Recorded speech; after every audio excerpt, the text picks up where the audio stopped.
Back with another podcast video for you guys, our weekly edition of the UC Chat, where we'll get into Bulls and the Hawks games in the last week, talk about the wins and the losses they had. And as well, we're going to be, diving into, it's still, Bears offseason with hiring their coaching staff. So we're going to be getting into all those details with all the other coaches that have been hired with them. Last week we talked about offensive coordinator, defensive coordinator.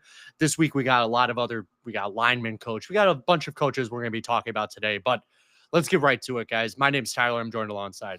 I'm Daniel. It's good to be here. It's good to be back.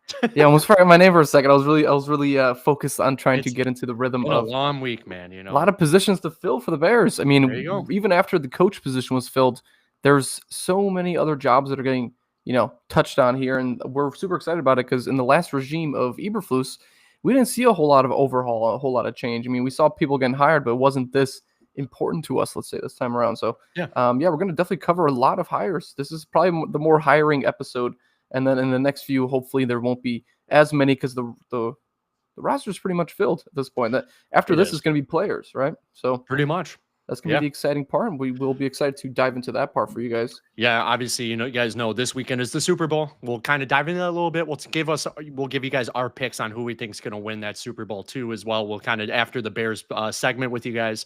But free agency is coming around the corner. I think it's about 30 some days away, if I recall correctly. It's about 30 or I forget the actual day. It's like I think it's beginning of like the 2 weeks after the Super Bowl kind of thing. So it's really soon. It's going to be a big time for the Bears. It really is, because we'll see what they address with free agency right away, because there's going to be a lot of big names that the Bears are looking at, mainly offensive line. We won't talk about that a little bit today because, we got, a lot of time in between, but let's get right to it with our Bears discussion with you guys. So basically with the last week, the Bears have been hiring more coaching. Like I said before, last week we talked about the offensive coordinator hire, defensive coordinator hire. There was a quarterbacks coach. There was a few other passing game coordinator.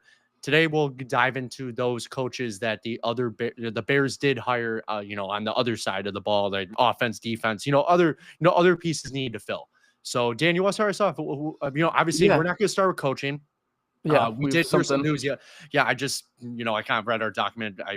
With what you added to it, but obviously yesterday a lot of Bears fans got the news, and it was reported all over that a longtime owner of the Bears, Virginia McCaskey, unfortunately did pass away at the age of 102. She just celebrated her 102nd birthday, I think a few months ago, from what I recall correctly. George McCaskey, the owner of the Bears, is her son. So, her birthday was, so her birthday was on probably one of the more important days of the year for you last year, Tyler, because you were there. That was the day of her birthday, was the day we got the win against Green Bay. That was her birthday, huh? 102nd birthday, yeah. So, wow. Longtime principal owner, Virginia McCaskey. She was the principal owner for at least 42 years. Obviously, she got it handed down from her father, George Halas, and she got it. It was passed down to her in 1983, which 2 years later we ended up winning the championship. So that was a really interesting, part for her ownership, that she immediately got handed down and got into like a championship culture. Right when she took over, they started naming the NFC title championship trophy after George Halas, and that was something that she pushed for. That was something that she wanted the long remembrance of her father to still be there. And she was one of only two owners in its history for the Chicago Bears. So now going on to the third owner, as we know, George, he's the one doing most of the face value talking and communication with people. But oh my, R.I.P. Sweet Virginia. Yeah. She was part of the Bears for longer than I've even been alive. She was definitely the rock solid person that everyone that was with the Bears or post Bears, regime, like they always came back to be thankful of Virginia because she gave a lot of opportunities, and she was a really sweet old lady. So we're definitely gonna miss her. Obviously, social media had its jabs, had its fun with it. But at the end of the day, someone that's living that long, she's as long as the football league itself. So she understood things more, passionately than we ever could. But it's definitely going to feel a little bit different without her around. I agree. Yeah, she saw a lot of different Bears regimes, go through, Halas Hall and Soldier Field as well. Obviously she got to witness the 85 Bears win that. She saw all the, different, turnovers with the coaching in the 2000s, 2010s and stuff like that. But, rest in peace, Virginia McCaskey, unfortunate day for the Bears. But, George is taking over. He took over a few years ago once, her health started to get a little, or not her health, but, her age got up there a little bit. So George will be taking over that team. And yeah, I did see a few things in the chat. I see our buddy Paul said, free agency. Yes, we love free Free agency. And then he agency also just is said, let's get some pickups. I agree. Bears need some good pickups. And I see Peter did say here, he said mock draft episode. We will do a mock draft episode closer to the NFL draft. Obviously, that's in April. Once we get closer to that, we will do a mock draft episode for you. But obviously, we want to see kind of what we could do in really early mock draft special, but everything's going to change. It all depends on who the Bears pick up in, obviously free agency and other stuff like that. But we will do a mock draft episode, and we'll talk to you about it, Peter. If you want to be along with it and join us, that'd be awesome. That'd be great that we can get some more insight on a mock draft. But let's get back to that Bears discussion with you guys. So basically, one of the biggest news with the Bears this week, besides obviously Virginia McCaskey passing away, was we got those details on Ben Johnson's contract with the Bears. It was rumored that he's going to be making $13 million a year, but how long would he be with the Bears? How long was that contract for? Would it be a few years? And it was reported that Ben Johnson, the Chicago Bears, agreed to a 5-year, $65 million contract, which is obviously $13 million a year. Dan, I love this contract, man. I'm really happy with it. It's not 2 years. It's not like, oh, imagine he does, good in 2 years and he wants to get paid, the highest, head coaching money. But $13 million a year, $65 million contract for 5 years. I am a big fan of this. I really am. It's enough time to, get the ship right and get it straight. And there's not enough time for it to be 2 seasons and be like, hey, it's time for a rebuild. No, we're going to stick it to the same coach, same GM. And obviously we'll get into the whole discussion with the GM's contract in a little bit. But it's very impressive. And I was more impressed with the information that you pulled here for us. So in the next one, Ben Johnson's contract is the 7th highest in NFL coach for annual salary, which is really, really good. We were expecting him to be somewhere in that 5-6 range. So it's nice that the price was actually a little bit lower than we originally thought it was going to be, which is, I don't want to sit here and say like, hey, thank God we got him for a good price. But at the end of the day, thank God we got him for whatever price, Yeah, I agree. And, obviously for a first-time head coach, this is a huge deal for him. He going from offensive coordinator to head coach. We didn't know what his contract was be. Obviously, George McCaskey did open up his wallet a little bit more, wanted to make sure he secured the top head coaching, candidate in this offseason. And we got Ben Johnson for a great, like you just said, 7th highest paid head coach right now. We'll see what the other contracts float around with these other head coaches, but I don't think they're going to go in the top 10. These other head coaches that I wonder what Vrabel's getting. I didn't look that up yet, but I wonder what Vrabel's getting. But going into some other coaches that are, just to give you kind of an idea of what the other coaches are around him in the pay style. Right above him is 49ers coach Kyle Shanahan, which if you heard in during the season, we would have traded him whatever he wanted and paid him whatever he wanted. So Ben Johnson is making just a slight bit under him, who's making $14 million a year, Kyle Shanahan, and right above head coach John Harbaugh for the Ravens, who's making $13 million a year. So he's in some good names there. Obviously, what the highest paid coach in the NFL was it Andy Reid? I forgot what it was. So he's not mentioning Andy Reid's numbers, right? But look that up. It's a very, very important number for him because that's, that got him onto the team, that got him onto the roster. It would be Andy Reid at $20 million a year. $20 million a year, $20 million. And you know what? Obviously, he deserves it. The repeat is about to happen this Sunday. We're recording this the Friday before the Super Bowl. We don't know what the final standing is going to be, but that's still just an important position for Ben Johnson to be in. He's not the highest paid coach. We didn't overpay him. We didn't underpay him. We paid him just right. And the names that he's around here, listen, if he can get any sort of production the same way Kyle Shanahan or John Harbaugh's getting, that'd be very impressive. So I'd be extremely happy with that. And there's a few more stats about coaches and how they are paid. Let's give this to perspective for you guys. 2 coaches in the top 10 that are below Ben Johnson's contract. So Buffalo Bills head coach Sean McDermott's making $11 million a year at the number 9 slot. And then number 10, this may shock you guys, he left that team. Dan Campbell for the Lions. He's making $11 million a year. So Ben Johnson, offensive coordinator for the Lions, is making more money than that head coach for the, obviously for the Lions, Dan Campbell, which this shocked me when I saw it. So I just didn't know. I thought Dan Campbell was maybe top 5. I just didn't know all the head coaching, contracts and what they're making. But I just, well deserving for Ben Johnson, he ran that offense at Detroit. I know obviously it wasn't all him. Dan Campbell had a big influence with that locker room and stuff like that. But I do see a comment in the chat with Peter said, pinch me, I must be dreaming. Ben Johnson is a Bear and the best podcast is live. We appreciate it, man. Thanks, Steve. We Thanks. we always, we love to bring you guys the best information, Yeah. especially you, Peter, and everybody. We try, try to give you guys some things that you might. I know I send you guys a lot of Some stuff things to over take text and home stuff. with you. Some Yeah, things before you to sleep on, get to your nap on. Z's. Yeah, before you get your Z's. Think Ye- about these facts here. Yeah, but so now steering away from Ben Johnson, let's talk about the general manager of the Bears, Ryan Poles. Ryan Poles, right after that contract came out with Ben Johnson, we did see a few reports on Twitter that said that Ryan Poles will most likely receive a contract extension that aligns with Ben Johnson's 5-year deal. I heard it's going to be like a 2 to 3 year contract extension. No, with his press conferences, people are asking him questions. What is your contract like with the Bears? And he's like, I'm not getting into my contract right now. He was avoiding every question about Mhm. that. So it seems like from what we've seen, he has like 2-ish years left on his contract. If this rumor is reported where he's going to align with Ben Johnson, then yes, that it looks like it's going to be around a 3-year extension to be with the 5 years of Ben Johnson.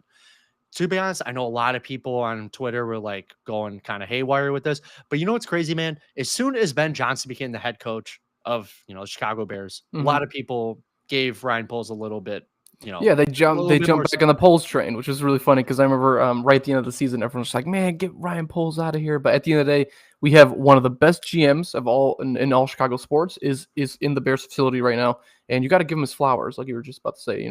Yeah. He's really pushed for it, and even though the team's had a few losing seasons, we've seen a little bit more of an upgrade each single year. There's more hope, right? It's different when you look at the Bulls situation, which we'll get into, guys. Oh my God, No. the Bulls situation. There's not a lot of hope there. Each time the year ends, there isn't a lot of hope. But for the Yeah. Chicago Bears, there is hope, and that is all we need. We are still the best offseason team 3 years straight. Yeah. So it's nice to it's nice to win another offseason like this. Yep. And Poles deserves it. He does deserve it. I do give a lot of credit to our new president, Kevin Warren, as well. As Yeah. soon as he came into this team, it seemed like it shifted a little bit more. Obviously, it was right when he came to this team, it was decided that, we'll keep Matt Eberflus on. Maybe he just wanted to play it out here. I'm not saying just him, but maybe Ryan Poles. I know there was a lot of other options out on the table for that, but I do give a lot of credit to Kevin Warren. I know he says that this is our time to take over and get the head coach we need. This is going to be the offseason where Kevin Warren, I think, realizes we got to spend money. We have a lot of cap space. Let's spend that money. And I got to give credit to Kevin Warren on this end. Oh, too. definitely. Yeah. Good. I do see you wrote some in this document with us that this is super interesting. Dan, you want to talk about this? So I wanted to bring this up because I know for a fact throughout our life, there hasn't been many times that the GM and the coach have both simultaneously got a contract or started or got hired the same season. So in his 14-year tenure as chairman, McCaskey, right? So he was taking over as chairman 14 years ago. Only twice has the GM and the coach been hired in the same season. So that's 14 years. Only twice. It happened in 2015 and in 2022 with the Matt Eberflus regime. So it's nice to see that another third time in a row. We're not gonna do the whole Ryan and Ryan and Ryan and Matt kind of situation, right? Where they're kind Ryan of and Matt. That was like the flip flop. I think GM. Yeah, right. Yeah. And then John Fox, and just so many differences, and there were never ever an opportunity except for obviously the Matt Eberflus time. So this is a really nice fresh start. So obviously McCaskey has a little bit more under pressure under his belt to understand that, hey, we got to get this right. Let's get them both synced up. Let's get them both synced up at the same time here. And like you said in a few podcasts ago, like the whole Boston College connection of Ben Johnson and Ryan Poles, like that's huge. If anything, they're close friends. They're good companions when it comes to workplace relationships, right? Yeah. in a weird place, but it's no, it's important to us because that's it's fluid. It's fluid you see that with a lot of teams. Obviously, like coaches that have been together recently. I'm thinking of one team all the time. I had the Patriots. Mike Rabel bringing on oh my God, I can't think of the new offensive coordinator right now. He was with the Raiders and stuff. It was a name I always forget, but they've been together for a while. He was with Bill Belichick and other stuff like that. But that's what but yeah, kind of steering away from Ben Johnson and Ryan Poles in their like situation right now.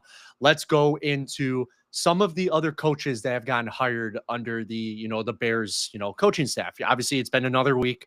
We got a lot of other holes filled that we were trying to figure out. A lot of these positions are a little bit smaller positions. Like I said last week, we talked about offensive coordinator, defensive coordinator, but we got a few other holes filled. And some of these names might, pop out to you guys. You guys might be like, wow, I remember that guy. Let's start off with the first guy you might remember. So now, a lot of the coaches left, obviously, in the offseason with this offseason with the Bears. The Ryan Poles and Kevin Warren are only keeping a few more, a few of the other coaches from the last regime.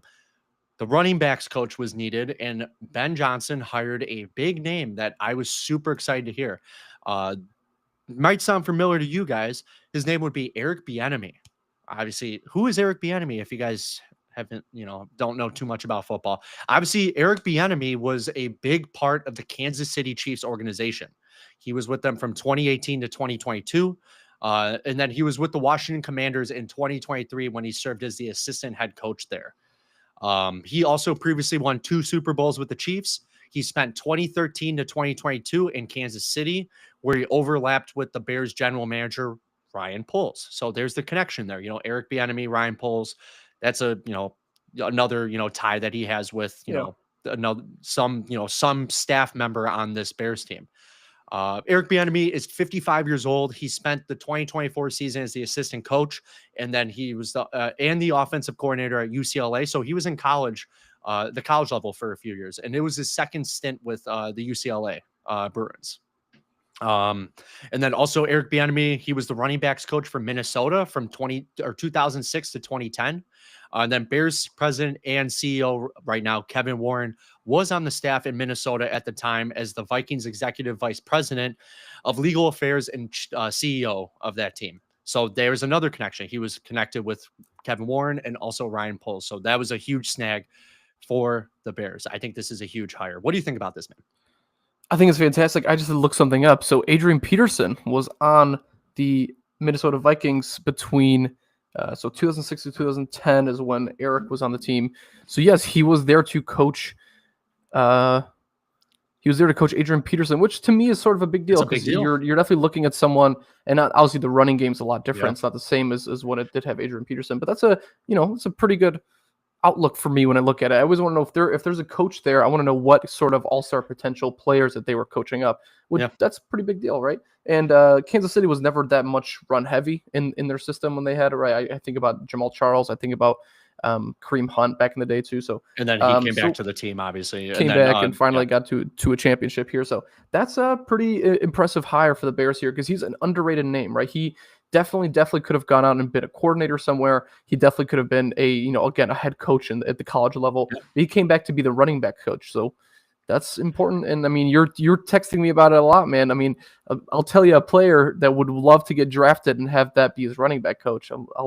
And some of you in the comments might agree with me as well. You don't know. You never know. You never know. But we'll dive into draft in a few podcasts from now. But obviously offensive line should be a key priority for these Bears before they address a running back. But speaking of offensive line, yeah, Bieniemy is a big name. And remember, Bieniemy was a guy who, he was supposed to be a head coach for like 3 years. It was like, he was a head coach candidate for Washington and all these other teams. He just never took a head coaching job.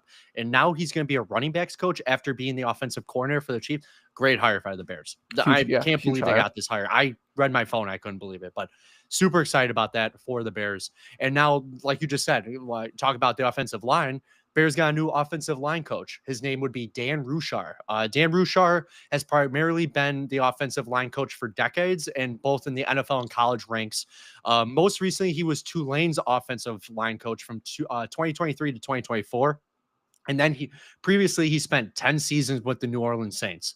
And then he also, during his tenure there, coached a bunch of other positions during that time. And he ran that offensive line system with the Saints from 2016 to 2020. 2020. So also Dan Ruchar, he worked with Bears defensive coordinator Dennis Allen and new offensive coordinator Declan Doyle in New Orleans. So there's another connection tie that, he's, knew these people as well. And then when he was the offensive line coach in New Orleans from 2016 through 2020, this is a great stat for you guys. The offensive line in New Orleans was ranked at top 5 in most pass protection and run blocking metrics, including within the top 3 in the fewest sacks surrendered. Look at what happened to us this year. Yeah, most love sacks that surrendered. idea. Love this hire too. I love it, man. Yeah. So we need grits. We need people that have the stats to back it up, right? A lot of with Eberflus, it was a lot different because we had people that we never heard of before that had yeah. shine moments where it's like, hey, like you never had an opportunity. Here's your moment to shine. But Ben Johnson's craft was the idea, like, hey, let's bring in people that have so much chemistry, so much ideas to get this team rolling, get the ball moving, and get the pass protection rolling. Like that is such a tremendous hire for me as well. Because again, the connection to Dennis Allen, that defensive line, offensive line connection in practice is going to be a really, really strong one. I'm really excited to hear all about it when the offseason begins. Yeah.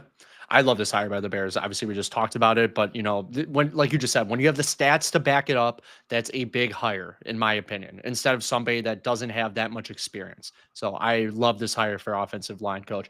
Now let's get to the other side of the ball. Defensive line coach. The Bears hired a new defensive line coach this last week. His name would be Jeremy Garrett. Dan, you want to talk a little bit about Jeremy Garrett? Yeah, so Jeremy Garrett worked for the Jaguars this last season. He was the ex-Ole Miss defensive lineman, previously worked with Auburn, Liberty, and as an assistant defensive line coach for the Browns. So he definitely got some time to spend with Myles Garrett. Again, like another big name. We always want to mention those big names that people work with.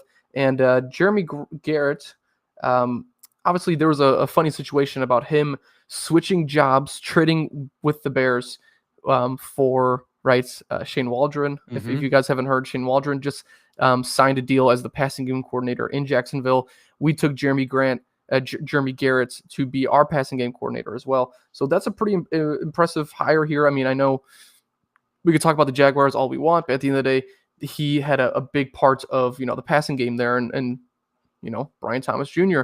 is another name that definitely stood out to me when I think about that. A young name, good pass catcher, and he caught balls from people like Mac Jones, or I think the other string might have been Bailey Zappi or something like that. Like he definitely had an impressive rookie season. So that's the big thing that I'm taking away from that, is that he definitely has experience with getting the young guys the ball. Yeah, I agree.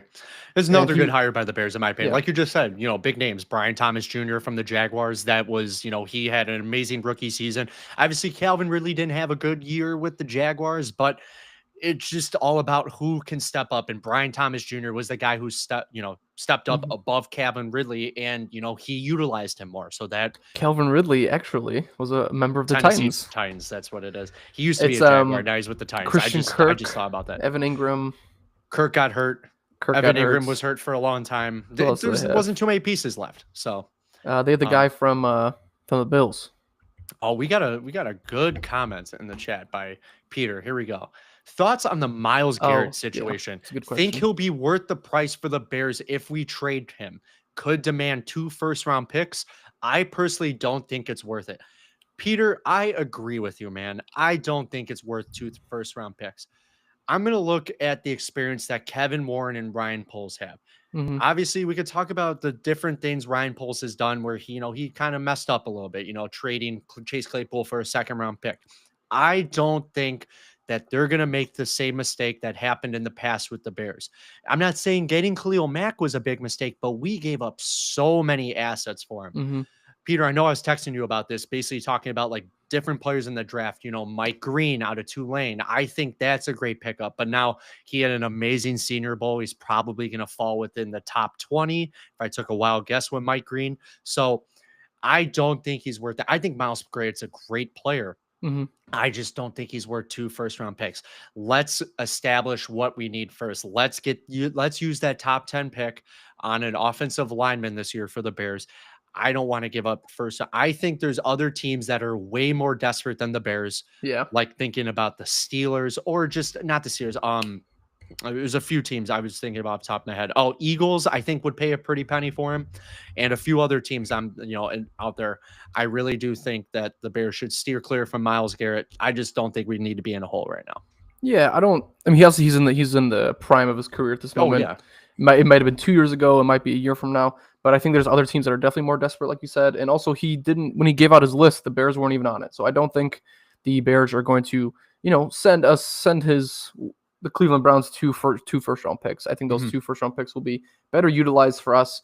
And even though we can talk about how the defensive lineman market isn't that strong this year, I think a team like the Commanders or the Lions or the Eagles are definitely going to be make a huge push for them. I would rather those teams take that momentum away, trade those picks away, so then they have Myles Garrett. Because Myles Garrett's great, But at the end of the day, teams have been very, very beatable against him on the defensive line these last few seasons. He Mhm. recorded 14 sacks last year. That it still doesn't worry me too much, especially if we're a team playing against him. So I'd Yeah. rather play against him than I think have him at this point. Yeah. The one player who I wanted the Bears to trade for in the offseason, I know I talked to you a little bit about this, Dan, was Trey Hendrickson from the Cincinnati Yeah, Bengals. there's a lot of hype I going that way. really wanted them to trade for him, but obviously the Bengals did not want to give him up. And they clearly kept him this year. Look who led the NFL in sacks. Trey Hendrickson. Yeah. He was a big part of he was literally the only part of the Cincinnati defense. They're the reason why they didn't even make the playoffs this year is Yeah. that defense was bad. But Trey Hendrickson is a great value piece to, obviously that. I see another comment in the chat here.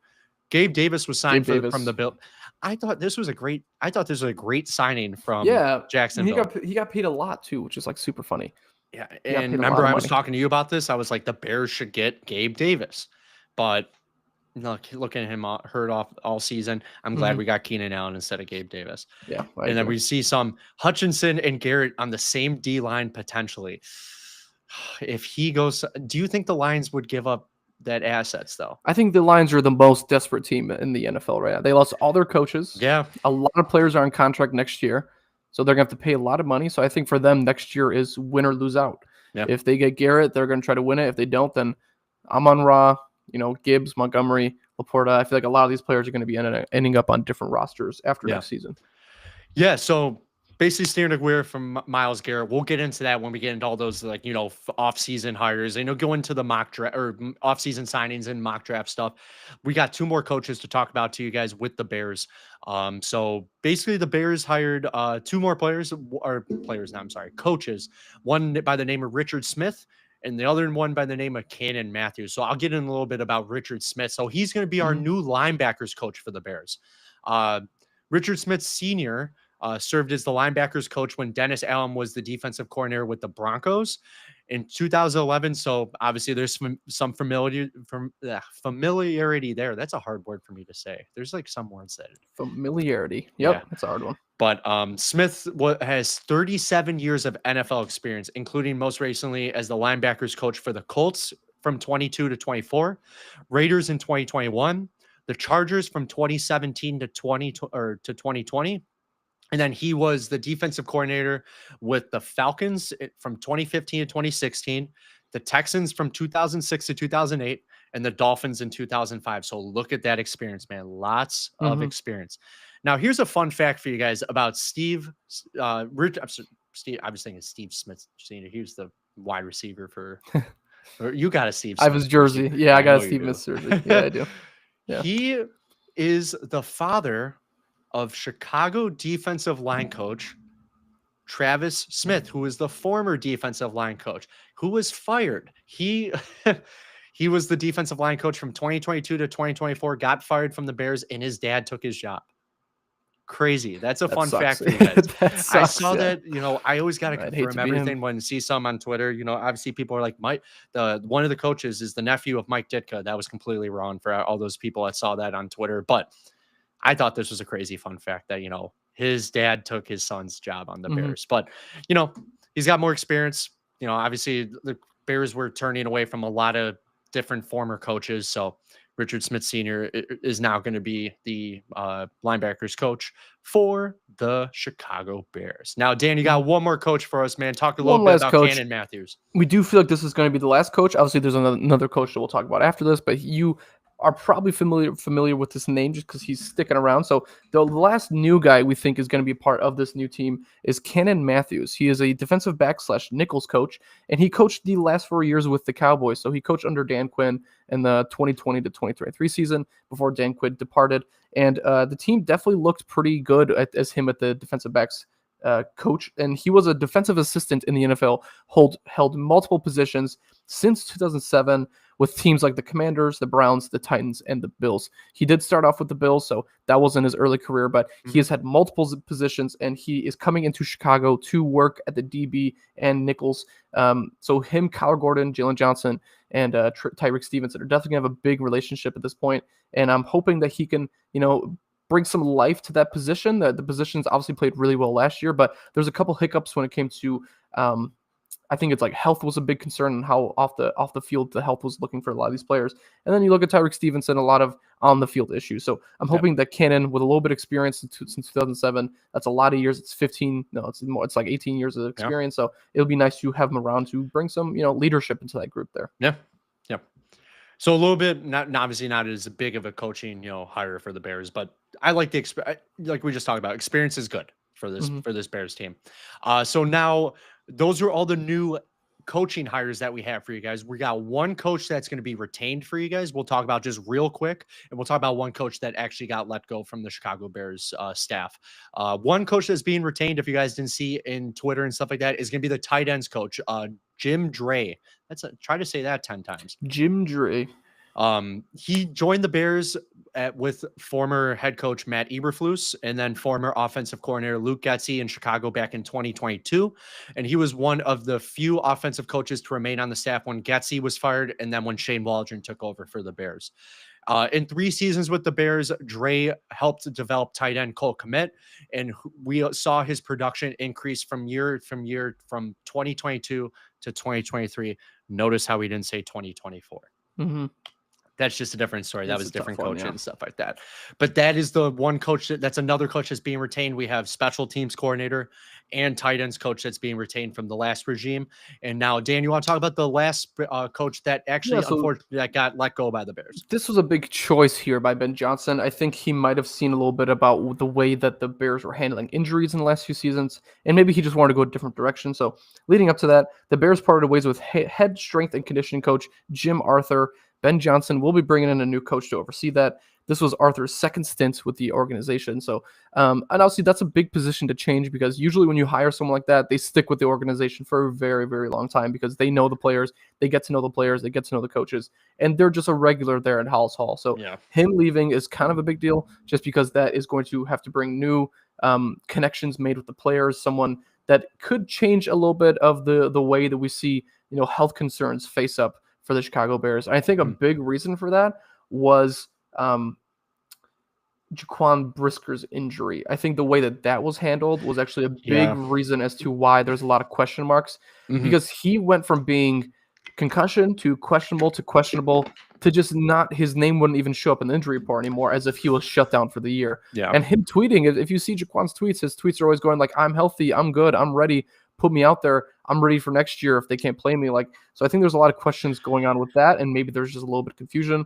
And so maybe they just want to leave it at that. They want to leave it with Arthur, tried his best in that situation, and maybe Jaquan didn't get the best treatment that he was supposed to come back at the later part of the season.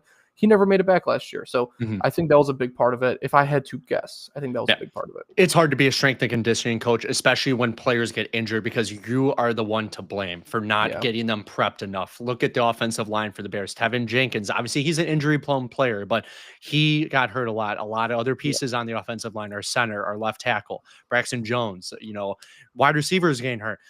It's hard to be a strength and conditioning coach because you're the first finger game point at why weren't they prepped better to be on the field. So it's a hard position to be, like I just said, or it's a hard coach. It is, especially in Chicago. It's tough. It is. But yeah, that's basically all we got for you guys with the Bears this week. There was, it seems like a lot. We've been over 30 minutes talking about, Bears coaching and stuff for you guys, but we want to bring you guys all the coaches that the Bears, hired, because it is important, seeing these experience coming from different organizations, coaches leaving, coaches retaining. So it's important part because this is a new regime for the Bears and this is a new turnover besides, general manager, president and stuff like that. But this is like a whole new regime that the Bears are establishing, and it's an important part. And I see comments here from Peter, which actually made me smile when I saw this. He said, I told my mom about us, Tyler and Dan, and she told me to follow my dreams. I ended up here. Heart, man. So appreciate it, bro. That's really sweet. Appreciate it, man. So now we're going to get into some interesting chats now. So obviously we talked about the Bears. Now we're going to get into our UC chat for you guys. Now, we're going to start you guys off with the Bulls. If you guys haven't heard it the last week, some changes have happened with the Bulls locker room. Some change. These are big. Singular change. These are big. Been made. Yeah. They're smaller changes, but one big change for you guys. So let's get into our Bulls talk for you guys. So, Dan, let's start us off, man. So obviously, a long tenured Bull, at least since my hopes and dreams died with the last Bulls team, the last championship runs or whatever you want to call it, Eastern Conference runs. This is the new team that Arturas Karnisovas and Mark Eversley has built. Unfortunately, the one player that we got back from the Jimmy Butler trade, Zach LaVine, his era has also just come to an end in Chicago, the same way Jimmy Butler's did in Miami. So a lot of different moving parts from old Bulls players, but Zach LaVine officially traded. He's been with the Bulls since 2017. He was traded in exchange for Jimmy Butler at that time. And in the trade, the Bulls acquired point guard Chris Dunn, guard Zach LaVine, and the number 7 overall pick. And then on Thursday night, which was used for 7-footer power forward Lauri Markkanen out of Arizona The Bulls later University. traded, He later got traded for a second round pick to Cleveland, but that was the original pathway of Zach LaVine heading onto our team. He was originally from the Minnesota Timberwolves, where he wasn't much of a shooter when he first got into the league. He was mainly just a dunker and a really high flying, mid-range shooter. But he came into the Bulls and really changed the way that we looked at shooting, and he was a very, very progressive offensive player. So, and you could arguably say that maybe he was like the fourth or fifth most influential scorer the Bulls have ever seen. Mhm. And LaVine was an NBA All-Star while with the Bulls in 2021 and 2022, and then he was a Olympic gold medalist with Team USA at the 2020 Olympics. And on Sunday, it was reported that the Bulls were involved in a 3-team trade involving the San Antonio Spurs, the Sacramento Kings, that would send Zach LaVine to the Sacramento Kings, which is where the team that he originally had an offer from. I'm not sure if you remember, I believe it was a 2021 season where they offered him $100 million, and then we bumped that up over $5 million each. And then he ended up staying with the Bulls those multiple years. So we did end up trading him. And for those who know, he is currently on the team with former Bull that also ended up getting traded, DeMar DeRozan. So 3 months away from DeMar, and they are immediately back together on a teams. And Tyler, I think people are wondering, what did the Bulls get in return? We must have gotten a huge haul for Zach LaVine. We got 7 first-round picks for Zach LaVine. Yeah. Now, unfortunately for the Bulls, this was just a get rid of Zach LaVine, get rid of his contract type of situation. They just, his contract would get a max value contract. The Bulls wanted to, unfortunately, steer clear from that. They wanted to get into a new era with the Chicago Bulls team. So the Bulls in return got center Zach Collins, Trey Jones, point guard, and then shooting guard Kevin Huerter. And then what's funny is they got their own first-round pick for 2025 back from the Spurs in one of the trades they did a while ago. So not too much for the Bulls for Zach LaVine, but it was just mainly about getting rid of his contract and seeing what the younger faces of this Bulls franchise can do.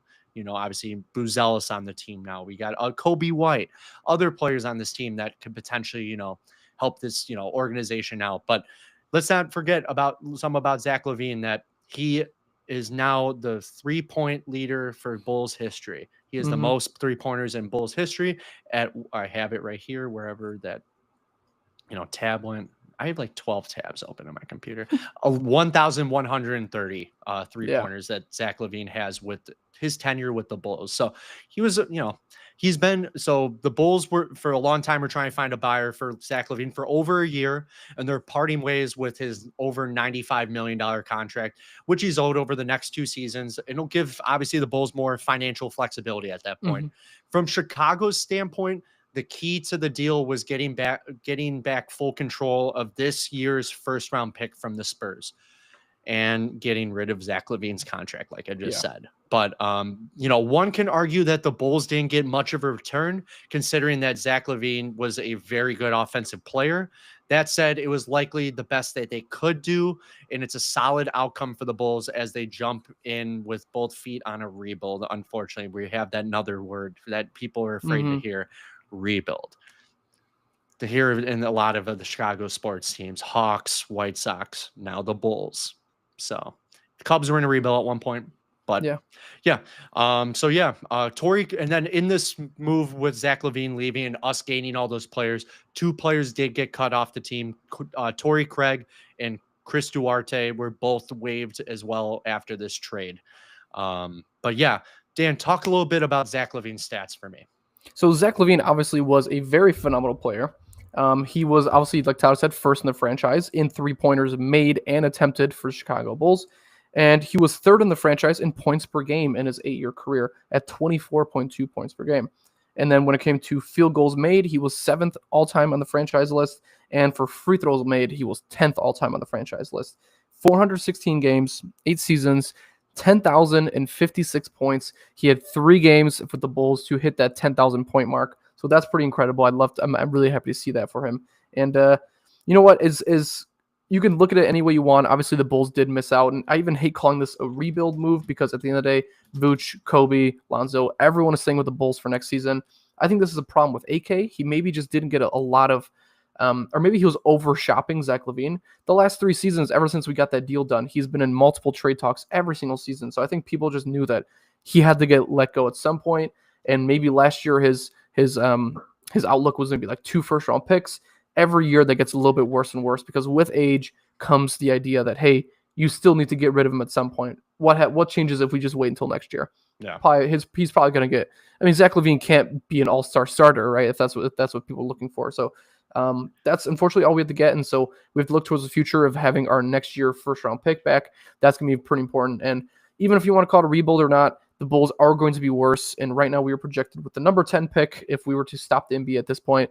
And who says that we won't lose more games? So I think that number 10 pick will jump into the 8 or 7 range within the next 10, 15 games, honestly. So that's going to be pretty interesting to see how that goes. But that wasn't the only change. So going away from Zach LaVine, thank you for the time you spent here. A lot of excellent games, a lot of excellent nights watching you. Obviously, his play-in performance and his playoff performance wasn't altogether that amazing. I think DeRozan led us in most of those categories at those games.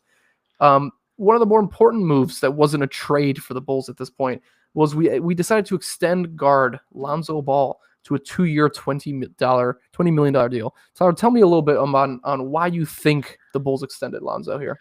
I just think that with Lonzo, I know I was talking to a lot of people about this. A lot of people that I was talking to were a little frustrated with the Bulls with this move because they think, oh, if you're going to do a full rebuild with getting rid of Zach LaVine, why would you not get rid of Lonzo?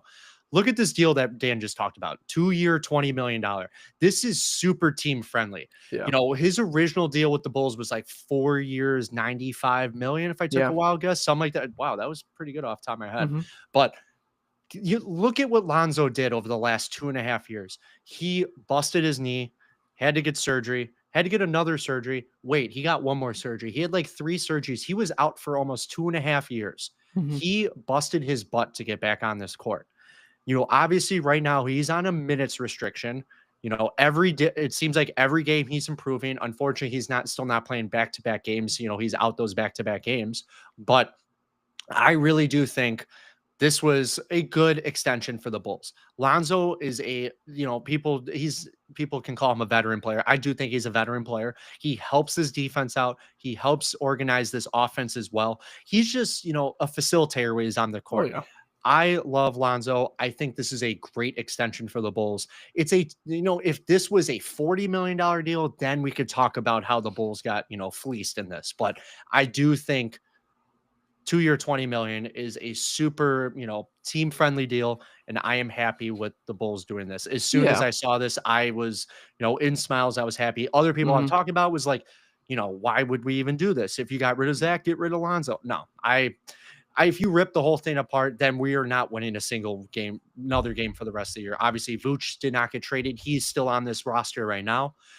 Kobe White did not get traded as well. He's still on the roster. There's still pieces together. And obviously, we'll talk about with the games, but the first game after Zach LaVine got traded, the Bulls won. So we'll talk about that when we get to the games, but I'm a big fan of Lonzo. I'm happy with Lonzo as well. I think he's a good veteran presence, and I think at the end of the day, he is going to be him and Modest will build a pretty good repertoire this next 2 years, and I'm kind of excited about it. I mean, 2 years, $20 million. That's pocket change, so that's not really much. We got a few comments in the chat. We got Alex saying Chicago, home of the rebuild. Yes, home of the retools. I think is a more fun word. Because the rebuilds are never full. They're never like, hey, let's be the worst team in the league. It's never, hey, let's get the number 1 pick. It's, hey, let's trade away the 2 best players and keep every other good mediocre player on the roster kind of thing, So yeah. And we got Peter in the chat too saying, talking about LaVine's contract, Ben Simmons makes more than Patrick Mahomes, FYI. NBA money. That NBA money, bro. Money is ridiculous, man. I can go on and on about it. I know if you think about it, Lonzo Ball is making just as much as Saquon Barkley.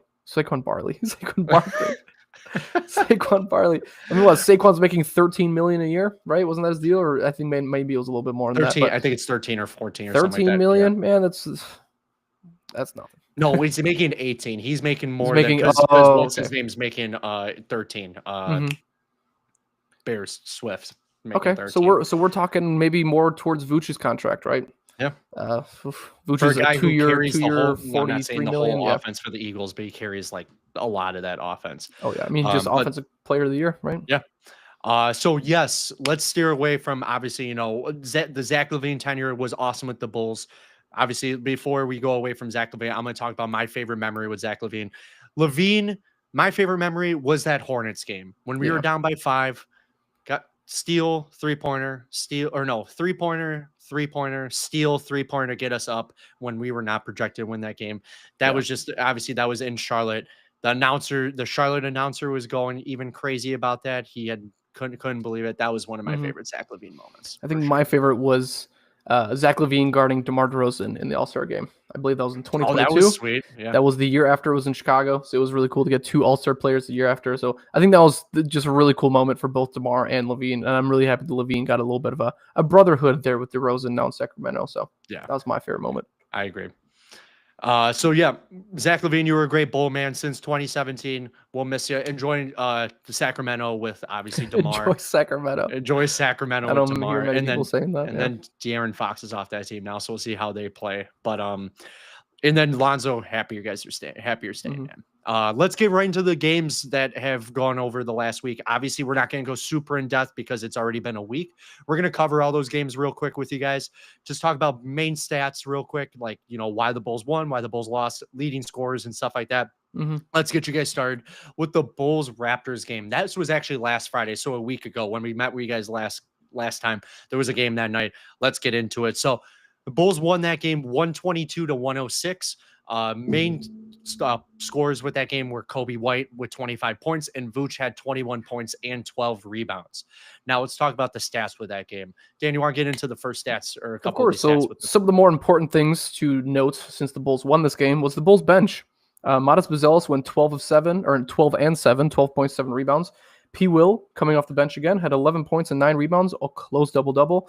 And Jalen Smith had 17 points off the bench. He was shooting 70% from field goal, which is pretty incredible for your backup center.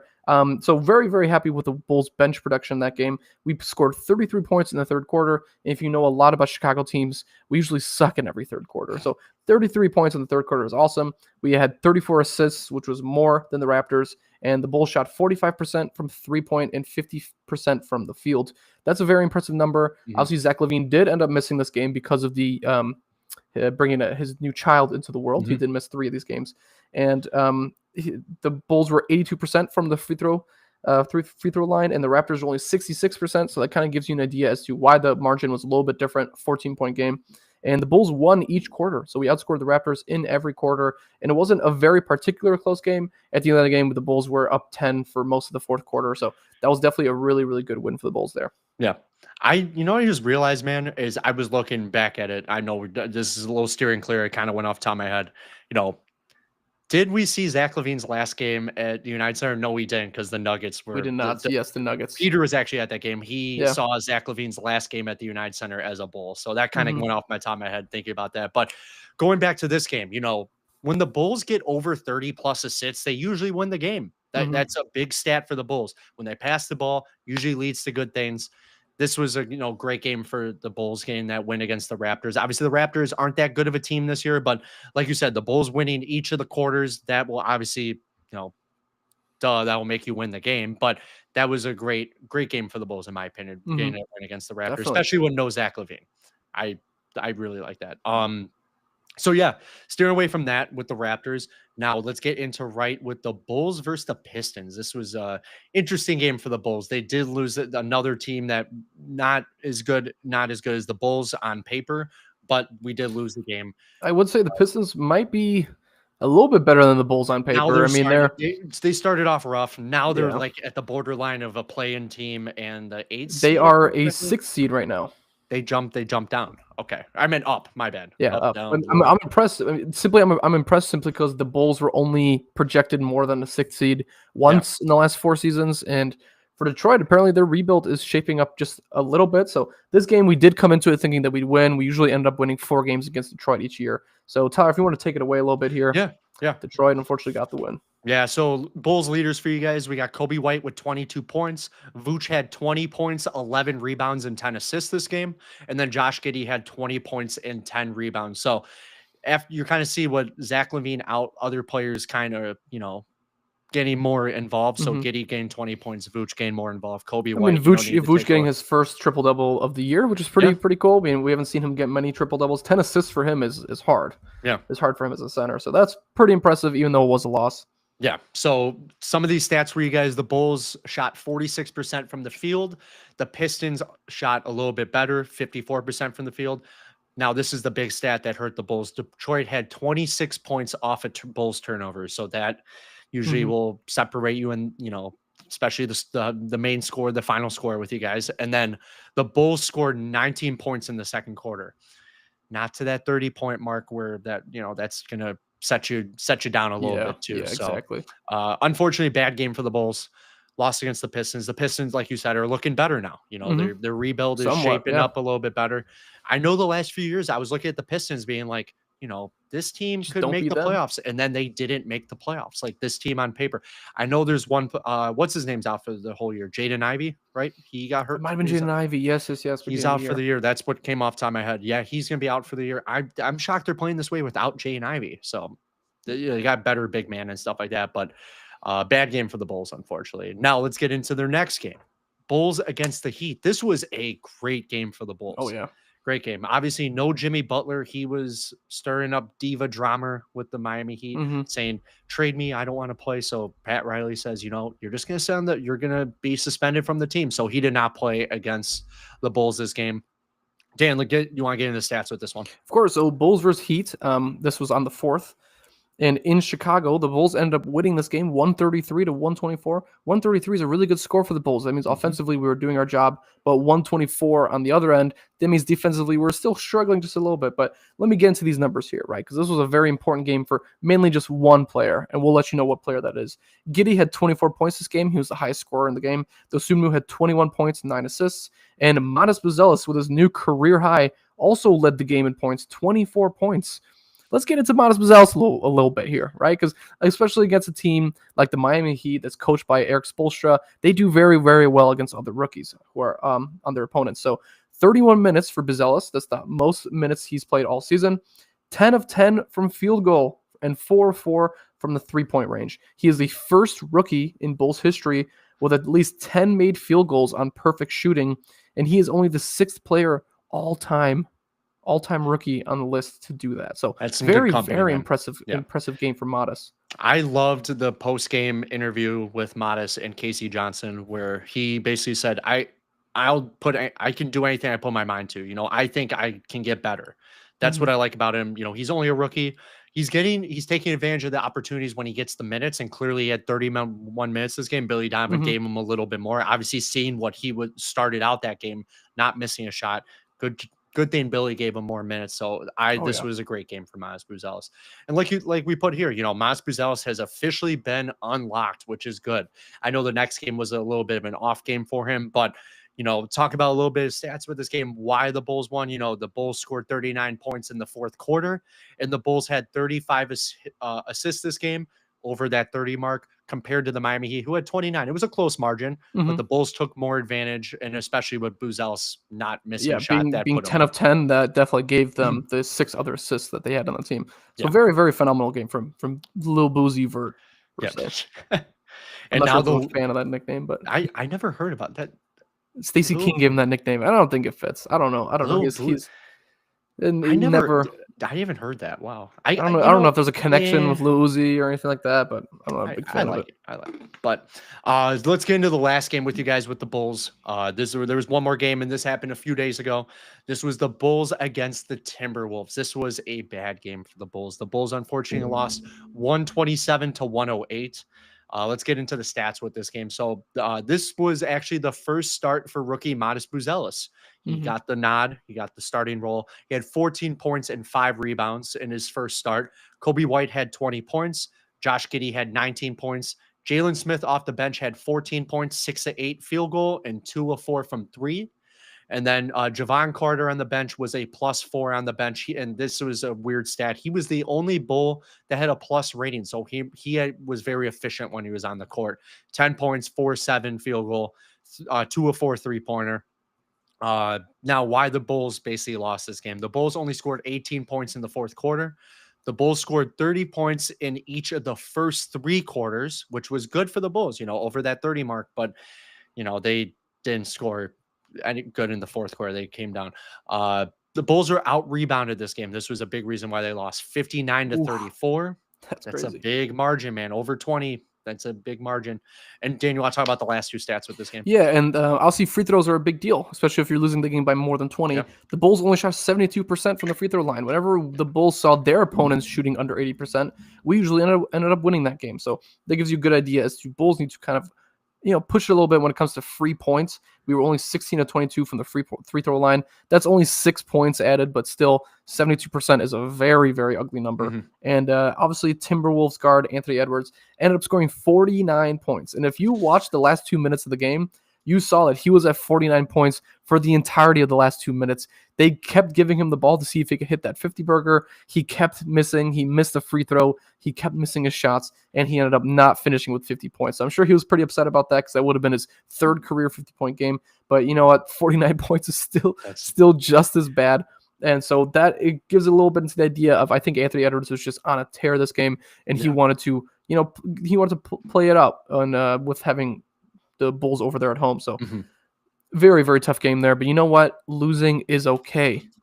Yeah. Say it with me, guys. Losing is okay for the Bulls because we want that really good. Losing is okay. Yeah. We want that really good first-round pick. So at the end of the day, like I mentioned a little bit earlier, let's lose as many games as we can, even though we didn't get the full rebuild going, even though we still have pretty much the same exact starting lineup without one player at the trade deadline. Let's lose some games, Chicago. Let's lose some games. Give me Ace Bailey. Yeah. And for all you people that's saying that Cooper Flag is going to be us, we're not getting that first pick. It would maybe pull a Derrick Rose here and we get that first pick. That's Never know. But let's steer clear from those games for you guys. Let's go into the next 3 games. We're just going to quickly talk about those next 3 games. Now, this first game that the Bulls have is going to be an interesting one. And I just looked it up to confirm it. The Bulls tomorrow night, Saturday, this is going to be at the United Center. The Bulls are going to be taking on the Golden State Warriors. If you guys don't know what just happened with the Golden State Warriors, big trade, Miami Heat with the Golden State Warriors, Jimmy Butler going to Golden State. He will be making his starting debut against his former team, Chicago, at the United Center. Starting debut with the Warriors against Chicago. So it's going to be a good watch. It will. This will be a good game. And then we got 2 more games for you guys. We got next Tuesday, so they get a few days off. It's going to be Bulls against the Detroit Pistons at the United Center. And then the day later, next Wednesday, the Bulls are going to be taking on the Detroit Pistons again. I had to double check that to make sure. Yeah, just in case. They are paying them twice in a row. Weird. I guess it's like, we're in town. I guess we'll play twice. They're playing up the United Center again. So 3-game home stretch for the Bulls. In a few weeks, we're coming up on that NBA All-Star break. They'll get a little bit of a break. All the players will get some, but Modest Buzel's dunk contest. So we'll right before the All-Star break, we'll make sure to loop you guys in on that because I'll definitely be watching. So the Bulls' current record, the Bulls' current record right now is Pistons. Warriors, Pistons. Bulls right now are 22-30. They are 10th in the Eastern Conference. And again, I want to urge this as hard as possible. We'll lose those games. Except playing Jimmy Butler would be fun. That would be a cool win. But, lose those games. There's nothing else to play for. I don't want to play in. I don't want to play the Hawks in the play-in, right? Like, I want to move on from that. I want to really look bad this year. That's unfortunate, but it's true. So we got 2 things that Peter sent in the chat here that I accidentally skipped over. Sorry about that, man. We have Gordon Hayward makes more money a year than Myles Garrett, TJ Watt, and Tyreek Hill. That is a fun fact, man. I had no idea about that. Oh my. Yeah, that's like Dan disgusting. Said, NBA money, bro. NBA money. That's something. And then here we go. Bulls #1 pick in 2026 incoming, AJ Dibanasta. Okay, yeah. I've heard this name before. I did not see AJ. I did not see if he's where does he play with? Projected yet? He plays with Utah Prep. He's committed to BYU. That's what it says. So he is going to be an incoming freshman. It looks like.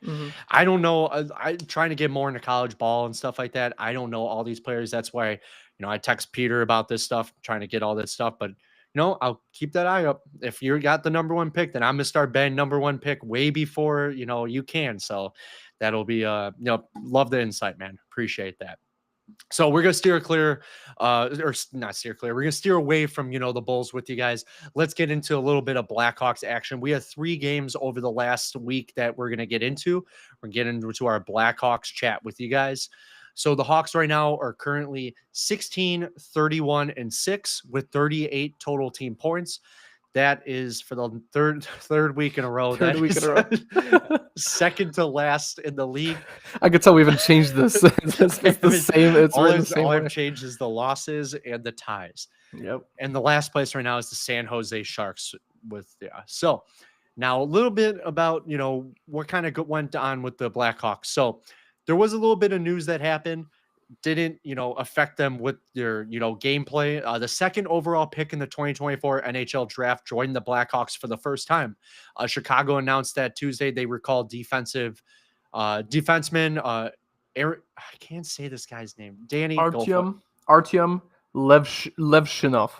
That's why we got the European to help me out, because it's hard for me to do it. So yeah, he's on that. The AHL affiliate. He was with the Rockford Ice Hogs this year, and they placed Louis Crevier on injured reserve after a gnarly hit on the boards. That was a corresponding transaction. That's why he got called up. But Levshinov, not bad, right? Not bad. I tried. Levshinov. I tried. At least I tried. Yeah, that's good. That's good. I try, man. That's all I can do. He was reassigned to the minor leagues by the Chicago Blackhawks a day later on Wednesday. Basically, this move was just for practice for him, just to kind of, practice with the team so they could practice with a full roster. And he was moved back to the minor leagues. It indicates a shift in the Blackhawks roster, and he was called up to practice with the Hawks. So it was cool that he got to see a little bit of the NHL play, but he didn't unfortunately get to play a game because there were no games until a few days after that. So let's get to it with those games. So that was a good call up. So obviously this was a big name. The Hawks got the second overall pick, not the first overall pick, and we picked up that defenseman in the draft. I was talking to one of my hockey buddies who I work with, Ryan, about this, and he was actually really happy about this. He knows a lot about hockey, and he was really happy by this pick. But yeah, let's get into those games with you guys. So there were 3 games over the last week. We'll just brush over the details. The Hawks versus the Hurricanes was the first game we have for you. So unfortunately for the Hawks, they did lose this game 2-3, 3-2, 2-3, whatever. I always say the Hawks scored before, but Hurricanes scored 17 minutes into the first period. 2 minutes later, the Hawks actually tied this game up. Mikheyev for the Blackhawks scored his 9th goal of the season, assisted by Nick Foligno, his 12th, and Jason Dickinson, his 9th. Unfortunately for the Hawks, they could not score in the second period, and the Hurricanes did score twice in the second period, so that put them up 3-1 going into the third period. In the third period for the Hawks, Connor Bedard scored his 15th goal of the season, assisted by Seth Jones, his 19th. Unfortunately for the Hawks, they would not score again, and they did lose this game 3-2. Now a little bit on why the Hawks did lose this game. But this is a weird stat. The Hawks were very close in the face-off matchup. They're getting better at face-offs. This is one reason why the Hawks and beginning of the season, especially even last year as well, they lost a lot of these face-offs. They did win 51% of the face-offs. They were outshot 20-27. That's kind of all the stats we have for you guys. I was looking at all the stats, but that's kind of about it could that. get worse. That's all we're saying. These stats, they could get worse, but unfortunately, these are the only stats that we could really put off that showed a little bit of life still there for the Blackhawks. And the Hurricanes are a good team, and we kept it a 1-goal margin. That is good for the Hawks. So last year we were seeing the Hawks game blown out 5-1. I know last week you talked about a game where they lost 5-1 or something like that, and that's the next game we're going to talk about. You caught me off guard. I was like, I think they did lose 5-1 last week too, if I recall correctly. But Dan, get us into this next game, man. All right, so Hawks versus Panthers in Florida. Hawks lose. Tyler said it 1-5. Hawks put up 1 goal to the Panthers 5. Landon Slaggert Landon Slaggert. Hopefully I'm saying that right. Scored 7 did, seconds yeah. into the first period. Tyler texted me immediately when this happened. And he sent it to me because it's very exciting. Off the face-off, 7 seconds into the first period, the fastest goal to start a game ever in Blackhawks ever for the Blackhawks I did franchise fact history. check Right? ever. Remember, He I did fact checked. I always He fact do. checked. It was assisted by Ryan Donato. It was his 15th assist of the season. Hawks fans, this is the only goal that the Hawks scored all game. It's the only game they scored all game. So the Panthers scored twice in the first period, once in the second period, and then 2 more times in the third, just to kill it, just to put a knife in it and twist it. So the final score was 5-1. Panthers win, obviously. The Hawks were outshot 25-33, which is a little bit closer than some of the other games we've seen, especially for a 5-1 game, right? So it's a little bit closer than we're usually used to. The Hawks were hit 31 times, and the Panthers had 6 power play opportunities with 1 goal in those opportunities. The Hawks had 3 power play opportunities, and you guessed it, a big goose egg, Donut. 0 goals. Yeah. So hard, like Panthers are another tough team too. That we talked about, if you guys were with us last week, we talked about this 3-game stretch and the few next games coming up. This was going to be a tough stretch for the Hawks. Got Hurricanes who, made the playoffs last year, Panthers who made the playoffs last year. And the next game, which we're going to talk about, which is another team that they made the finals, Edmonton Oilers. And guess what? Peter C was at this game. Oh, wow. That text is Peter. big. I'm going to drop that text down a little bit. That was a little large. We're going to go to medium text. How about that? There we go. It was blocking Dan's face. My bad. So Hawks versus Oilers. This was actually in Chicago. The Hawks did lose this game. I did not do the score for this. This was 3. Oh my God. Do they need to know it? No, we do need to know it because I update all the stats, but not the Hawks lost 4-3 this game. So let's get into the stats with this game. I did see a chat. Hold on 1 second. Something popped up. Michael, go Hawks. Let's go, Macta. Appreciate it, man. Yeah. Thanks for tuning in, Macta. Appreciate it. So let's get into it. So Hawks versus Oilers. So nobody scored in the first period of this game. It was nobody scored at all. Connor didn't score. McDavid, Connor Bedard didn't score. Score was 0-0 going into the first period intermission. On the second period, Blackhawks center Jason Dickinson got injured and he went back to the locker room. He barely put any weight on his left leg, and unfortunately, he did not return this game for the Blackhawks. 9 minutes into the second period, the Oilers scored, and then with 5.8 seconds to go in the second period, big goal for the Hawks to tie this game up. Lukas Reichel scored on a tip-in. This was a great goal for the Hawks. I texted Peter right away about this because I was like, dude, Reichel can skate because he is so quick. He's a younger talent. He is quick, man. And he was right there at the goal. It was off a rebound, tip-in. Great goal for Lukas Reichel. This was his 5th goal of the season, assisted by, Dan, try this out. Teravainen? Very close. Teuvo Teravainen. Teravainen. You caught me earlier. I had to catch you Mikheyev. on something. Mikheyev. Yeah. Mikheyev. See, since I work with the network, I hear these guys talk about it, so that's how I know these names. Mm-hmm. When I don't hear somebody's name, then I don't know how to say it. You don't get it. When Exactly. it's like, a European guy or something like that. But 24th assist for Teravainen and 7th for Mikheyev for the season. Tie game 1-1 going into the second period intermission. And then in the third period, the Oilers scored a minute in. And then 7 minutes later, they scored again, putting them up 3-1. So at this point, we thought this was probably going to be, the game. But Hawks wanted to make this an interesting one. The Hawks ended up getting a power play opportunity 12 minutes into the third period, and Ryan Donato took advantage and scored his 16th goal of the season, assisted by Teuvo Teravainen, his 25th, and Connor Bedard, his 31st assist of the season. Like I'm texting Peter, it's great that Connor Bedard's getting these assists, that he's getting these points. I want him to shoot the puck more. Yeah, we have to rely on him offensively. There's a lot of opportunities where I see where he, he's doing it with his stick and he passes it up, and I want him to just shoot the puck. You never know. There's going to be somebody up in front, blocking the goaltender and, tip it in, like what happened with Lukas Reichel on that goal. I want him to shoot a little bit more, and it's going to take it. He's probably just still a little nervous in his second year, but I just think he needs to take advantage more of these shots. But getting back into the game, 4 minutes later, the Hawks scored to tie the game up. Alec Martinez found the back of the net for his 3rd goal of the season, and this was assisted by Ryan Donato, his 16th goal. And guess what, lads and everybody? This game would go to overtime. Dan, talk to us a little bit about overtime. So unfortunately, usually when we start with unfortunately, sorry to leap you guys into that after Yeah. saying overtime. Unfortunately for the Hawks, they were hit with a penalty in overtime for having too many men on the ice. So the Oilers would gain a man and make it a 4-on-3 advantage very, very early in overtime.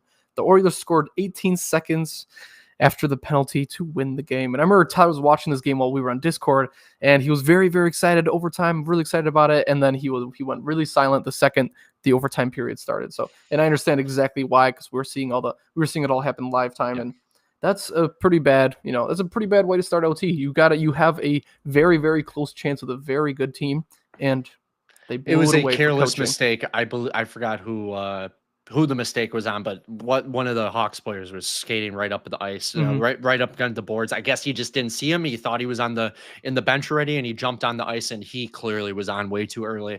Got hit with that penalty, and the Oilers are going to take advantage. And I didn't know anything about hockey overtime.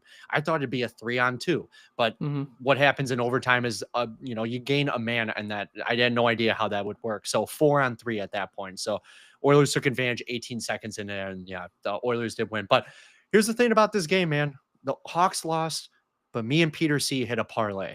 So that was great. He sent me a nice shot on goal and other thing parlay. And because of that goal, that assist by Connor McDavid for the overtime goal, we cashed the parlay because of that. We needed a point by Connor McDavid. He got the assist. That was a great parlay he sent me. Dan, I'll send you the parlay next time it comes around. Thank you. He's been sending me some hockey parlays, and anything to dive my toes a little bit more into some parlays, I'm cool with. Why not? Yeah, unfortunately, the Hawks did lose this game 4-3. The Hawks had 18 hits compared to the Oilers having 7 hits. I looked at all the stats, and that was kind of the only stat margin. The faceoffs were very close. I think it was 51% to 49% again. But it was just about, the opportunities, especially that power play opportunity. Peter did say something in the chat. I like this. I'm going to try to win this name. Big name is regards to Hawks prospect, Russian winger, Roman Kanserov. Kanserov? Yeah, Kanserov. Yeah. Nicely done. Nicely done. Yeah, I'll try. Dynamic small winger. Yeah. In the KHL, averaging 0.94 points per game at 20 years old. So almost averaging a point per game. So I did hear somebody talk about this. Talk about this guy. I've been reading him on Twitter. He's going to be a big prospect coming up for the Hawks. And I see Alec did somebody say parlay? He's listening. Alec, I'll send it to you next time I got it, man. I'll send you the parlay. Hopefully, Peter, if you got a parlay tonight, man, if there's any hockey games on, send it my way. I'll send it Dan's way. We could ride together, into the sunset together, man. Ride. Let's ride. But anyway, let's steer away from those games. Let's talk about the next 3 games for the Hawks with you guys. So tonight, actually, the Hawks are taking on the Nashville Predators at the United Center. Peter sent me that parlay. And then next we got tomorrow night. So they go back to back. We got the Hawks taking on the St. Louis Blues in St. Louis. So that's going to be a tough game. St. Louis is a tough atmosphere to play in. But now this is interesting. I had no idea about this. So this year for the NHL, there is going to be no All-Star game this year. They're doing something a little bit different this year. They have something going on called the Four Nations Face-Off Break. And like I said, no All-Star game because of that. It's going to be a new event for the NHL this season. It's going to be a international tournament play between NHL players from Canada, Finland, Sweden, and United States. The 2025 NHL 4 Seasons Face-Off will take place in February with 2 North American cities, 1 in Canada and 1 in the United States. So I didn't know if you knew that, Dan. I had no idea about this either. That's a pretty interesting new way to put it. Yeah. Reason why I wanted to talk about that is the Hawks don't have another game until the 22nd. It's a Saturday, and they take on the Columbus Blue Jackets. So a team that's not doing as well that we can potentially get a win over them. So that's why there was a big gap in between talking about the 2 nations face-off. No All-Star game this year. I'm definitely gonna take a look at this. See what happens. I don't know what the rosters look like. I don't know if they're finalized yet with this, but this is gonna be cool. Definitely an interesting concept. I know the All-Star game last year had a little bit of a buzz with it, but yeah. Dan, you want to talk about anything else before we move on? I think that's all we have for the Hawks here. I mean, Yeah. it's definitely gonna be exciting to see this new format of like an All-Star weekend. And yeah, the Hawks get a couple weeks off to kind of regroup and try to get things together, get things meshing while we get back. And we're gonna play Columbus when we get back, so that's gonna be a pretty good matchup for us to try to see where the Hawks are at after a little bit of a break. So their All-Star break, Four Nations face-off break is before the NBA All-Star break. So they do it a little bit earlier than NBA does. NBA is going to be doing it a few weeks from now. So they'll get a little bit of a break. We'll meet with you guys next week. We'll talk a little bit about the games with that. We'll talk about a little bit if there's anything with the face-off break with you, and then we'll kind of dive into the game coming up in the 22nd as well. But obviously it won't happen. Peter did say in the chat, boys GC for parlays. Always down. Go. Let's go. ride. Let's ride. Let's ride. So yeah, so we're an hour and 15 into the podcast. We're done with the Hawks, done with the Bulls, done with the Bears for you guys. We got some other Chicago sports just to cover real quick. It's not too much information. And then we're going to finish off with some fun facts for you guys. And we're going to let you guys enjoy the rest of your Friday and of course your weekend. And what we're going to end off with? We're going to talk about a little bit about the Super Bowl and talk about what we think is going to happen with the Super Bowl. So let's get into it. What do we think of some other Chicago sports news, man? So what do you got, man? All right, so here, talking a little bit about the Chicago Cubs. The Chicago Cubs acquired right-handed reliever Ryan Brazier in a trade with the Los Angeles Dodgers, which doesn't happen often, but it's nice to see a little bit of friendly competition there when it comes to trades. That happened on Tuesday, deepening the Cubs bullpen.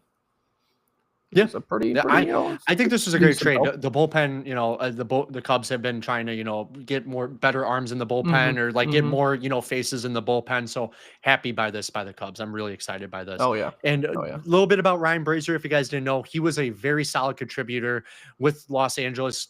He on the World Series team last year. Then when the Dodgers won, boo. But anyway, he threw 9 innings during the postseason with a 3.54 ERA and 28 regular season innings. And for obviously postseason, that's a good ERA. You're playing the best teams in the postseason. He did really well. I like this signing by the Cubs.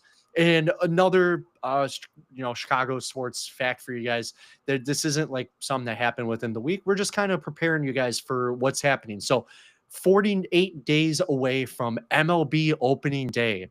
And who's opening the season this year?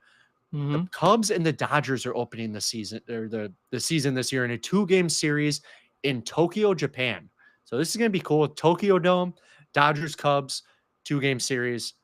That I'm really excited for this because this is cool because the Dodgers having a lot of the Japanese players. You got Shota and you have Seiya on the Cubs that's going to be going back to Japan for 2 days. This is going to be a cool experience for Chicago and for Los Angeles and for the whole MLB. I'm really excited for this. It's going to be really cool. Yeah. Now we're going to get you to some fun facts with you guys. And then we'll talk about our Super Bowl predictions, and we'll let you guys be with your Saturday. Oh my God. It's not Saturday. It's Friday. So, it's Friday. We still got some of us are still working here. All right. So going into some Chicago sports fun facts here. We like to keep them a little bit fun, but also a little bit realistic. And unfortunately, realistic is not so fun sometimes. But let's start you off with a really good one here. So Chicago sports fact number 1, Matas Buzelis is the youngest player in NBA history to score 20 plus points without any misses. I'll clap for that one. That's a great stat. Chicago, you got one right. This is a good player. He's got some potential in him. And Highland Park. Yeah, Highland Park. He'll forever be remembered for this in his rookie season, which is pretty impressive feat there. The next one we have here is also Chicago Bulls related. This one's more on the funny side. Zach LaVine, his highest point average while his career on the Bulls versus any team was against the Sacramento Kings. He was averaging 23.7 points. So now his highest against total is now his main team. He's now been traded to Sacramento. So that's a pretty interesting stat there. We do lose those points whenever we play Sacramento. So we'll see if those points come back at us. I'm sure they will. And heading into the last one here, this is also more of like an interesting fact to see how far away the league has come in the NHL. Left wing Pat Maroon is 10th in the NHL in penalty minutes. He has 71 minutes this season. That is 36 minutes behind first. First is Nikita Zadorov out of Boston. 10th ain't so bad when you look at number 1. Not bad. Yeah. Teth ain't so bad, man. I love those fun facts, man. I like, Yeah. you know, having, you know, a little bit of Hawks in there, you know, Zach Levine with the Canes. I had Just no give you idea all about we that. can. Yep. And Buzelis, great, you know, piece for the Bulls going forward. I'm really excited about that. So to end off this podcast for you guys, obviously there's a big game on Sunday. We have Super Bowl 59. Let's give our predictions, Dan. I wanted to end off with some football predictions on what's going to happen. Question. So, obviously, a lot of you people, a lot of you guys want to know who we think is going to win, or maybe you guys don't give a hoot. But guess what? We're going to talk about it either way. So, who do I think is going to win the Super Bowl? Unfortunately, I think the Chiefs are going to win the Super Bowl. Who do I want to win the Super Bowl? I want the Eagles to win. I just think it seems too reasonable. Three-peat. You know, Pat Riley from the Miami Heat already granted the Kansas City Chiefs permission to use his word that he patented, three-peat. I just think the Chiefs are going to walk away with the win. If the Eagles are going to win this game, though, Saquon needs to take over. Jalen Hurts needs to throw the ball more to key targets like A.J. Brown, Devontae Smith. He's got to run the ball more, too. I know he was injured during that last game with when he played the Commanders, but I think Saquon really wants this. I would love to see the Eagles win, but I hate to say, unfortunately, I'm just sick of seeing the Chiefs in the Super Bowl every year. I just think the Chiefs are going to walk away with the win. I'm taking Eagles here. I'm taking Eagles. Right. It's going to be Eagles 31-24. That's the score. Oh, you're going to give a score, huh? Yeah, Eagles 31-24. That's who's going to win this one. 31-24. I'm going to go 34-28. How about that? Okay. Chiefs. Okay, close. Still close. I'd love to see the Eagles win. I really would. Yeah. I just think the Chiefs are going to use their ref magical powers and grant their something. Phantom penalties. Yeah. Yeah. I just love those TikToks I see on my feed, man, or whatever. Those are so funny. But those are funny. I just think the Chiefs are going to walk away with this. If the Eagles win, I will be over my head. I will love it. Saquon, in my opinion, Saquon really this year does deserve a reign. He deserves a Super Bowl. Yeah, he does. He has been literally this whole team. I know Jalen Hurts has done a lot. I know a lot about these other pieces, Jalen Carter, A.J. Brown. You know, all these, even the backup running back has done a lot for this team. I can't think of his name off the top of my head, but Kenneth Gainwell. He's came in, you know, once in a while and had some, you know, spark off the bench for them. But if the Eagles really do want to win, Saquon needs to be the main priority for this Eagles offense. That's what I got. I also think Kareem Hunt's going to score a touchdown this game. I'll send you my parlay later, Dan. I got my parlay already settled with this. We're going to cook up. We got some NHL parlays to cook up. We got some Super Bowl parlays to get cooked up. It's going to be a fun weekend, boys. It will. And everybody. So that's pretty much going to be it for this podcast. Dan, you want to say anything before we sign off, man? Nothing much other than thank you, Zach Levine, and RIP Virginia McCaskey, Sweet Virginia. Thank you for everything you've helped us out with, and we'll make sure to provide the best news in honor of both of you guys for Chicago sports, because we'll still be here. We're not getting traded anywhere. Trade deadline's over. AK decided to keep us, so we'll be here for. And you know what? Ben Johnson hired us to their staff, so we are now there long term. We are. Indeed, we are. Well, thank you guys so much for tuning into our podcast. We like I say every week, we really love when you guys comment and we can, you know, pop that up on the screen and we can talk to you guys about that, because it makes our podcast, you know, more enjoyable to do, because we like for sure. You know, we love talking about this, like especially all the fun facts that, you know, Peter brought up about all these different NBA contracts, things I didn't even know. I learned some. I say something. I learn something new every day. So it's just, I love when you guys comment. You know, make sure you guys, you know, subscribe. We'll definitely let you guys know when we try to do the podcast toward the end of the week, Thursday or Friday. We try to do it usually in the afternoon/evening. But we love bringing you guys the best in the Bears. We'll bring you guys up to date with all those coaches that get hired with the Bears. You know, Bulls news, Blackhawks news. You know, the recent games and stuff like that. We'll see what happens with NHL trade deadline coming up too as well. But yeah, that's going to probably do it with this podcast for you guys. We thank you guys we can't say enough, but we thank you guys so much for watching. Enjoy your weekend. Enjoy the Super Bowl. Eat lots of wings. Eat lots of chicken. I know I'm going to do that on Sunday. I'm really excited to do that. Drink some Miller Lite. I'm really excited for that as well. And we're getting the buddies together. It's going to be a lot of fun. It's going to be a great Sunday. And it is indeed. As always, bear down. Bear down, everyone. Whatever, backwards. I don't know. And once more time, bear down. I don't know, but bear down. Thanks, guys. Enjoy your weekend. Enjoy the Super Bowl. And yeah. See you later, guys. Bear down. Yes. Beautiful. That was great, man. That was a funny one. Yeah, we